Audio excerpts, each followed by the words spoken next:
Hi, welcome. Alice and I are here today. What's today's date? It is March 11th, 2022. Yep. And we're going to do a reading on the energy of the globe. So let's see where it goes. We may be quiet for stints of time, but that doesn't mean that we're not going to come back with information. So just be patient with us. We're just looking at something.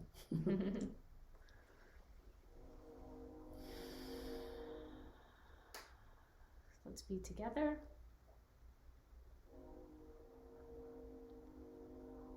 So we're looking at the energy of the globe, but particularly with what is happening between Russia and Ukraine at this moment in time.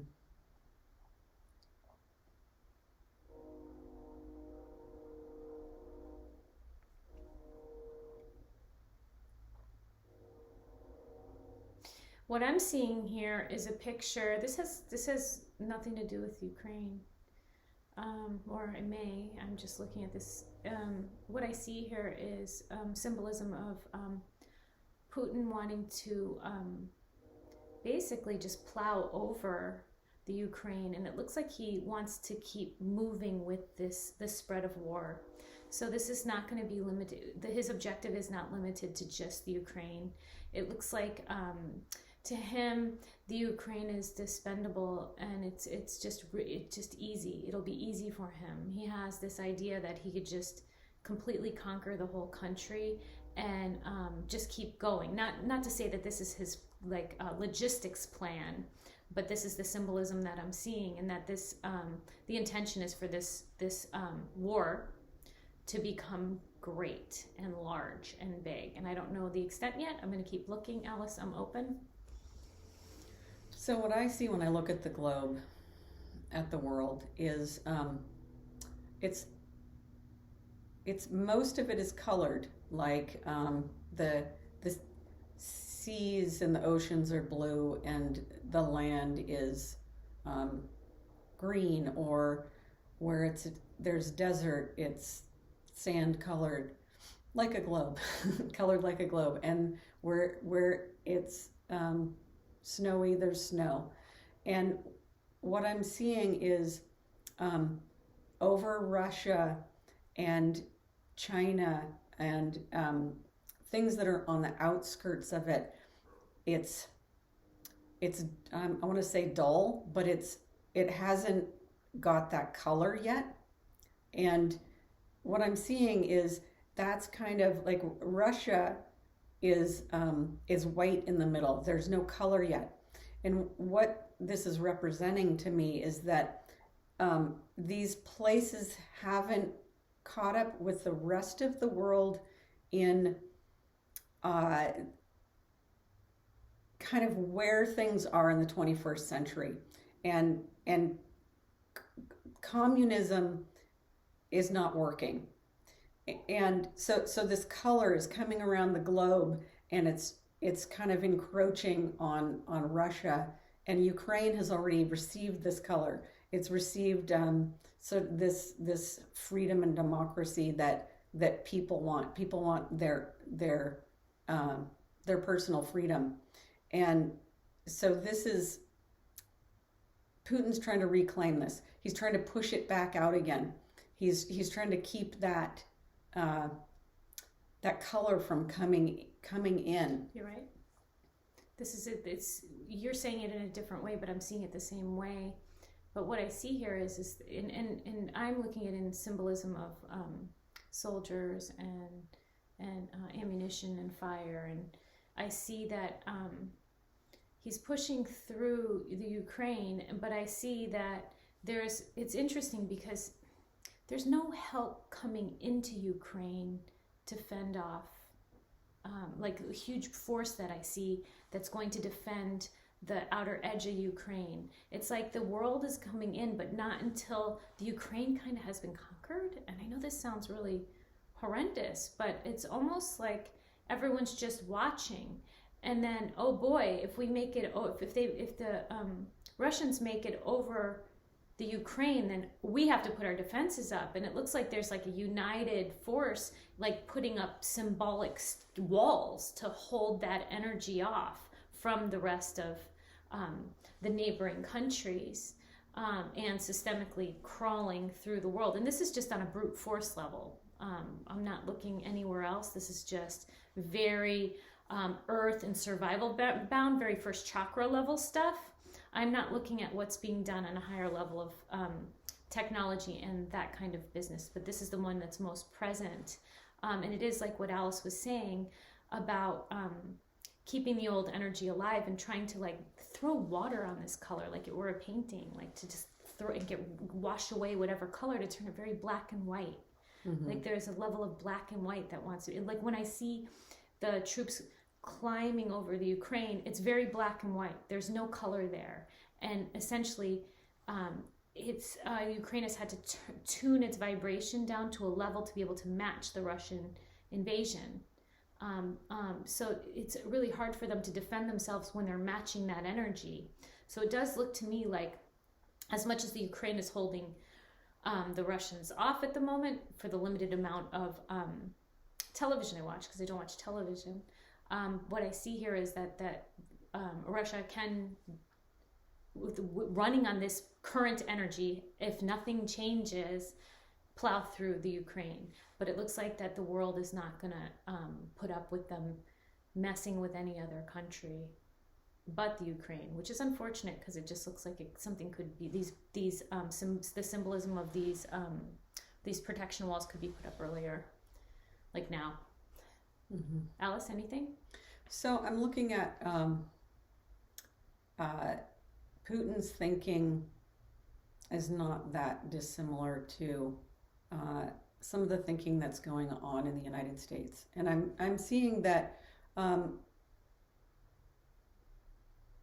Donald Trump had an alliance with Putin, and they were cooking something up, and I don't see what it was. They were cooking something up, but Trump didn't stay in office, so Putin had to go at it alone. But what there's this, the thinking that I'm seeing is, so that the pandemic came along and forced so much change. And I mean, you look at how many people quit their jobs voluntarily because they didn't feel respected in those jobs, or they weren't getting paid enough money. So the pandemic was all about change, and Putin is resisting as much change as he possibly can. And in this country, there's a resistance to change, a resistance to changing the way we think. You know, I'm looking at a picture, and this has a lot to do with what you were talking about ideology. What I'm seeing here, and this is just symbolism, and you can read into this however you want. I'm seeing a picture of the globe, and I'm seeing that there's something that has to be done right now with. The picture is really sewing the northern hemisphere to the southern hemisphere, and it's something about ideology and the way we operate. As a people, as a globe, because the northern and southern hemispheres operate differently. Mm-hmm. And there's something that's not communicating. I don't know what this is right now. I wish I had the information, and I will go to look. But this maybe later this will make much more sense when we do readings and there's precognition involved, which is future information. Oftentimes I don't know until a year or two later what that meant. But at any rate, there's something to do with ideology here. Alice? Yeah, there's something that I'm looking at that has to do with everyone taking care of each other. So I keep seeing this, an image of this man in a tropical country, and he's doing business with the United States. And I'm seeing that like the standard of living is higher in the United States than where he is, but he's making enough money so that he's comfortable, and who he has to pay are comfortable. And what I mean by comfortable is I mean people are happy. And so I'm seeing that on both ends, like, okay, how much do you need?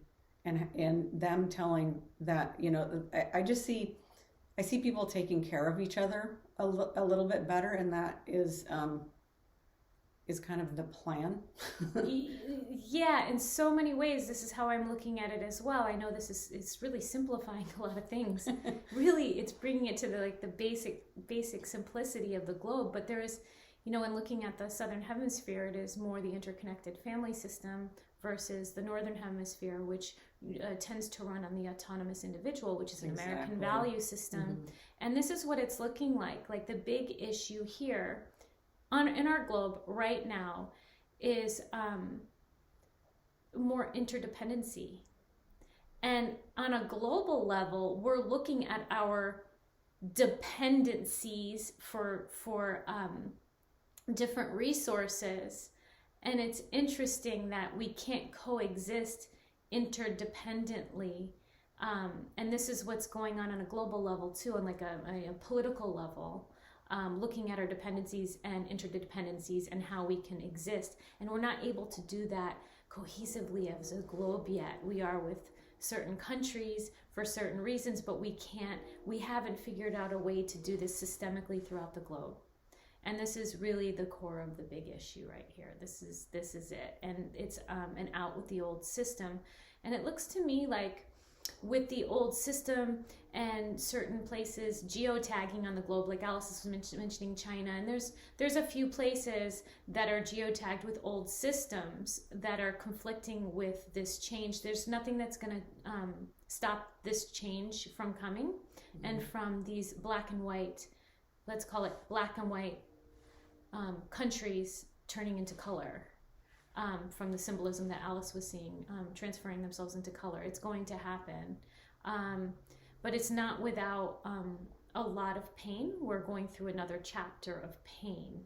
And it feels like it might be like, how are we going to get out of this pain?